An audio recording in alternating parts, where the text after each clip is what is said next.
Şimdi buradaki kriter ne yazık ki Sünnilik, Şiilik. Yani Sünni, Şii olayı Türkiye dış politika bakışını bundan çıkarmadı. Bunlar subjektif şeylerdir. Ülke çıkarıyla değil.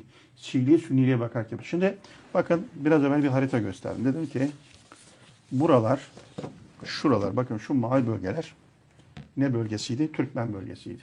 Şimdi bu bölgelerin hiçbirisi kalmadı. Neden kalmadı? 2004-2005'te Amerika Ne zamana kadar böyleydi bu Türkmen bölgesi? 2001'e kadar böyleydi. Türkmen bölgesi. Türkmen tamam. bölgesi. Yani Türkmenler hakimdi yani. Türkmenlerin demografik yani şeyi Kontrolündeki kontrolünde demeyelim de çoğunlukla yaşadığı bölge bu bölgeydi. Peki ne oldu? 2004-2005'te bu yani Irak yeniden yapılanırken Amerikalılar Tel-Efer'e 2 tane büyük operasyon yaptılar. Bir tanesi Kara Tayfun operasyonu, öbürü de Hakların İadesi, İngilizcesini söylemiyorum. Ve bu yolu gösteren onlara da bunların harekatına rehberlik eden de Barzani'dir. Buradaki Türkmenleri temizlediler. Sonra Musul ve Kerkük'ün Nasıl öldürdüler? Yani Ya da savaştılar, sürdüler, tasfiye ettiler oradaki Türkmenlerin çoğunu. Bir kısmı da öldü tabii yani. Peki Türkiye ne yaptı bu noktada? O zaman Bu konuda Türkiye'de bir tane bile haber çıkmadı.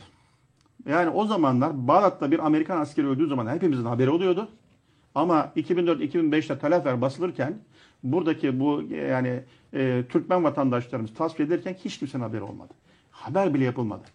2005'te ondan sonra anayasadan sonra da ne yapıldı? İşte hani Kerkük'ün referandum yapılacak. Bunlar yapılmadığı gibi tapular yakıldı. Buraların nüfus demokrasisi yakıldı ve ne oldu? Yeni dışarıdan Kürt getirilerek bölgenin demokrasisi değiştirilerek referandumda Kürt çoğunluğu çıkacak hale geldi. Nereden getirildi Kürtler? Çeşitli bölgeler, Kürtlerden bahsediyorum yani. Barzani getiriyor. Barzani getiriyor. Yerleştiriyor bizi. Yerleştiriyor. Şimdi bir kısa ara